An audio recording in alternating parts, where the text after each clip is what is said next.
ప్రభు యొక్క చిత్తమైతే, ప్రభు యొక్క కృపానుసారంగా దేవుని యొక్క ఆత్మ అనుభవాలను గురించి మనం ధ్యానం చేయబోతున్నాం. ఒకవేళ ప్రభు నడిపిస్తే ఒక సిరీస్ ఆఫ్ మెసేజెస్, ఆత్మ కుమ్మరింపు కొరకైనటువంటి సందేశాలు ఇవ్వాలి అనేటువంటి తలంపును కలిగి ఉంటున్నాం. కీర్తనల గ్రంథం 23వ కీర్తన 5వ వచనం. ఈ భాగంలో మనకు తెలుసు భక్తుడైనటువంటి దావీదు యొక్క మహా గొప్ప అనుభవం. అందులో తను చెప్పేటువంటి మాట, నూనెతో నా తల అంటి ఉన్నావు అని జ్ఞాపకం చేసుకోవడం ప్రారంభించాడు. ప్రియమైన వారలారా, దావీదు జీవితంలో ఎన్నో అనుభవాలండి.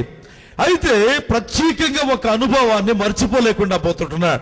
ఆ ఒక్క అనుభవం ఏంటంటే, దేవుడు ఆయన తన ఆత్మతో నింపాడు.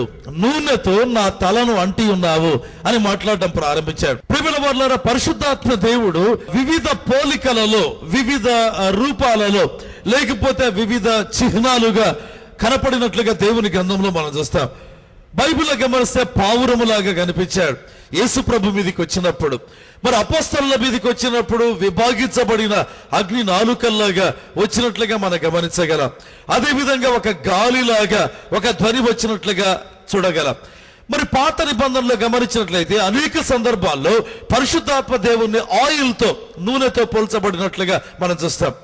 యాక్చువల్ గా నూనె యొక్క విలువ అంటే, వాస్తవానికి నూనె యొక్క విలువైన, నూనె యొక్క వాడబడటమైన అసలు వర్ణించలేమండి. ఎందుకంటే ఒక యంత్రము పని చేయాలంటే తప్పకుండా నూనె కావాలి. రెండవదిగా ఒక దీపము వెలగాలంటే నూనె కావాలి. మూడవదిగా గమనించినట్లయితే ఈ యొక్క నూనె అనేటువంటిది దాదాపు వంటకములలో నూనె అనేటువంటిది ఉండడం ప్రారంభించాలి. అంటే ఏ కోణములో చూసినా ఈ యొక్క నూనె యొక్క ప్రాముఖ్యతను వర్ణించలేం.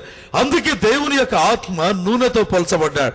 వాక్యంలో గమనిస్తే దావీదు అంటున్నాడు కదా, దేర్ వాస్ ఎ డే, నా జీవితంలో ఒక దినము ఉంది, ఆ దినము నీవు నన్ను నూనెతో అభిషేకించా, నూనెతో నా తలను అంటి ఉన్నావు, నా గిన్నె నిండి పొర్లుచున్నది అని మాట్లాడడం ప్రారంభించా. ఒకసారి మనం దేవుని వాక్యంలో కూడా ధ్యానించుకున్నాం ఈ భాగం. ఏంటంటే, నూనెతో దేవుడు దావీదు యొక్క తలను అంటితే ఆ యొక్క తల నుంచి నూనె కారాలి.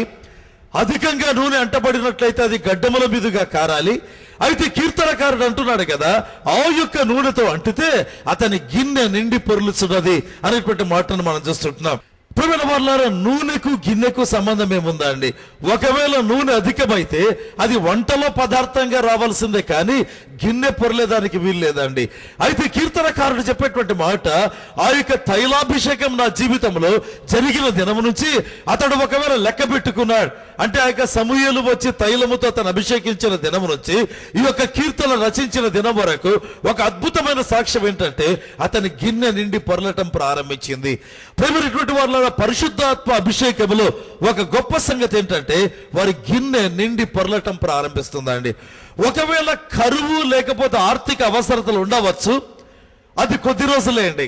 1 నెల లేదా 5 నెలలు, 6 నెలలు, మాక్సిమం 1 సంవత్సరం అండి. ఆ పిదప ఆర్థిక అవసరతలు లేదా కరువు అనేటువంటిది ఉండేదానికి వీల్లేదు. ఆ 1 నెల కూడా ఎందుకంటే, ఒకవేళ దేవుడు పరీక్షించాలి అనుకుంటే, ఎవరైతే దేవుని ఆత్మ చేత నిజముగా నింపబడి ఉంటారో, ఎవరైతే దేవుని ఆత్మ ద్వారా నిజముగా నడిపించబడుతుంటారో, ఎవరైతే దేవుని ఆత్మ ద్వారా నడిపించబడుతూ దేవుని చిత్తానికి లోబడతారో, ఆత్మ యొక్క క్రమములో నడుచుకోవడం ప్రారంభిస్తారో, వారి జీవితంలో దేవుని నామహిమార్థము చెప్తున్నాను, వారి గిన్నె పొర్లుతుందండి. బైబిల్లో రాయబడింది కదా, గిన్నె పొర్లి పారుతున్నది అనేటువంటి మాటను అక్కడ మనం చూస్తుంటున్నాం. అంటే ఎవరి జీవితంలో దేవుని ఆత్మ దిగి వచ్చినప్పుడు, పర్టికులర్ గా ఆత్మ దిగిరావటం మాత్రమే కాదండి, ఆత్మకు లోబడటం నేర్చుకోవాలి, ఆత్మ ప్రకారం జీవించడం ప్రారంభించాలి. వారి జీవితంలో కొరత అనేది ఉండదండి, వారి జీవితంలో కొదువ అనేటువంటిది ఉండదు. 1982లో 1982వ సంవత్సరంలో దేవుడు తన ఆత్మచేతనాన్ని నింపిన తరువాత సేవకు పిలిచినప్పుడు దేవుని దగ్గర ఒక చిన్న ప్రార్థన చేశాను. చాలా చిన్న ప్రార్థన అండి. ఎంత చిన్న ప్రార్థన అంటే, కొన్ని సెకండ్లు చేసి ఉండవచ్చు ఆ ప్రార్థన. అంటే చాలాసేపు ప్రార్థన చేశాను, కొన్ని గంటలు ప్రార్థన చేశాను. అయితే ఆ గంటల ప్రార్థనలో ఒక కొద్ది సెకండ్లు మాత్రమే ఒక అంశం దేవుని దగ్గర చెప్పాను. ఏంటంటే, ప్రభు మీరు నన్ను సేవకు పిలిచారు కాబట్టి సేవలోనికి వస్తుంటుందా, అయితే నా జీవితంలో, నా పరిచర్యలో ఆర్థిక అవసరత అనేటువంటిది ఉండకూడదు ప్రభువా, కొరత అనేటువంటిది ఉండకూడదు ప్రభువా. నేను ఎప్పుడు అనుకుంటాను, ప్రభువా ఆ రోజు నేను చేసిన చిన్న ప్రార్థన ఎంత పెద్దగా ఆలకించావు ప్రభువా, అందుకే మనం ఒక పాట పాడుతుంటాం, నా యేసుతో ఒక్క మాట, దట్స్ ఆల్. నా యేసుతో ఒక్క మాట సమస్యలన్నీ తీరిపోయాయి. కనుక 82వ సంవత్సరంలో నేను చేసినటువంటి ఆ ప్రార్థన కొన్ని సెకండ్ల ప్రార్థన అంతే. ప్రేమైనటువంటి వారులారా, ఇప్పటికే ఆ యొక్క ప్రార్థన చేసి 28 సంవత్సరాలు. అయితే దేవుని నా మహిమార్థమని చెప్తున్నా, అటు వ్యక్తిగత జీవితంలోనైనా, కుటుంబ జీవితంలోనైనా, పరిచర్యలోనైనా దేవుని ఎదుట ఒక సాక్ష్యం చెప్పగలను. గిన్నె పొర్లి పారుతుంటుందా అండి.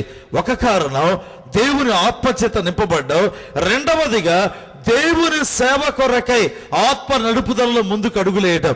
అనేక సందర్భాల్లో సేవకు ఒక వ్యక్తి పిలువబడినప్పుడు కండిషన్స్ పెట్టడం ప్రారంభిస్తారు. ఇదిగో మీరు సేవ చెయ్యాలి, కొన్ని షరతులు పెడతారు.